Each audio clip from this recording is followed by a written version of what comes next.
He never rolled. My brother Gene and Joey, they don't roll. They're doing 1,000 years now. They don't roll. They don't rat, White. That's the rule. You don't break, you don't rat. Who was John Gotti, the Depadon, the Teflon Don, and in his youth, Johnny Boy? Born on October 27, 1940, Bronx, New York, Gotti started his criminal career by starting a juvenile gang called the Fulton Rockaway Boys, where he met his best friend Angelo Ruggiero, aka Quack Quack. John later became the driver for capo regime Carmine Fetico, and John's mentor of crime was Gambino underboss Neil Della Croce. John was married to Victoria and has 5 children. One son, Frank, was murdered by a car accident riding his bike. John Gotti took control of the most powerful New York 5 families by the old-fashioned mob method of assassinating his boss, Paul Castellano. It was a huge prize. The Gambino crime family was one of the original 5 families of New York, and for decades was the most powerful and profitable.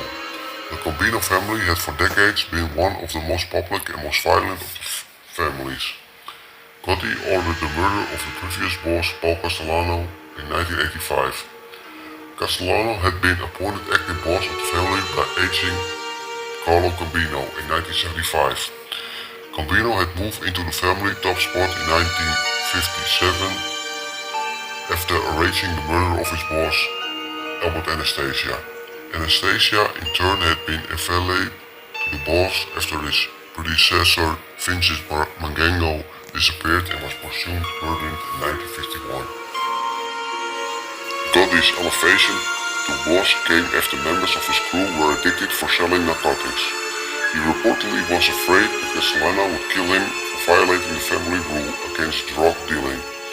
However, Castellano's murder was not sanctioned by the other crime families, and it was the basis for continuing resentment and hostility with the other families.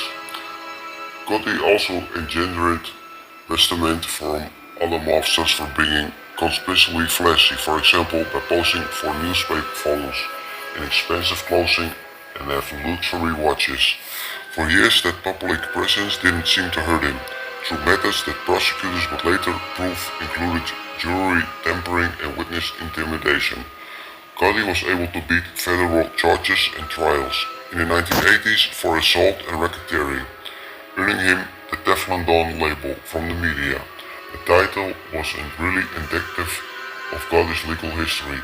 He had served 3 years in federal prison for theft and truck hijacks in 1968 and had been in and out of state prison since he was a teenager.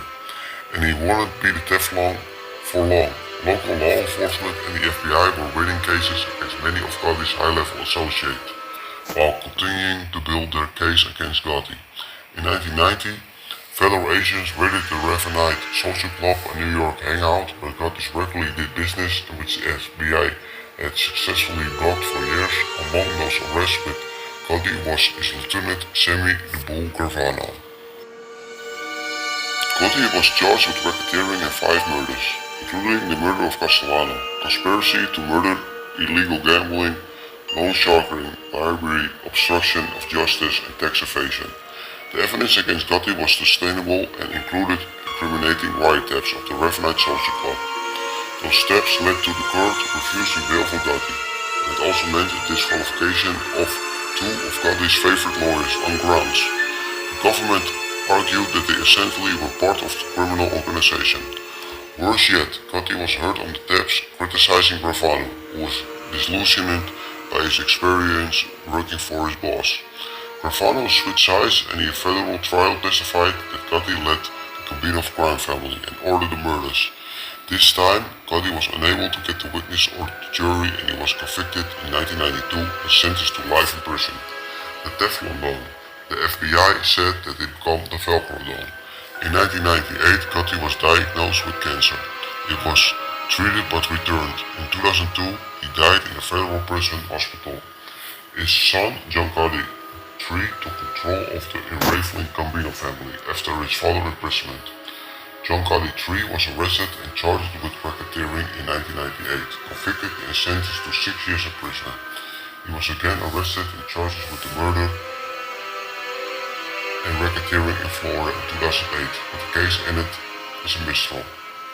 John Gotti Jr.'s senior brother, Peter Gotti, took over the Gambino boss in 2002, but he was in power for only a year for being arrested and convicted of racketeering.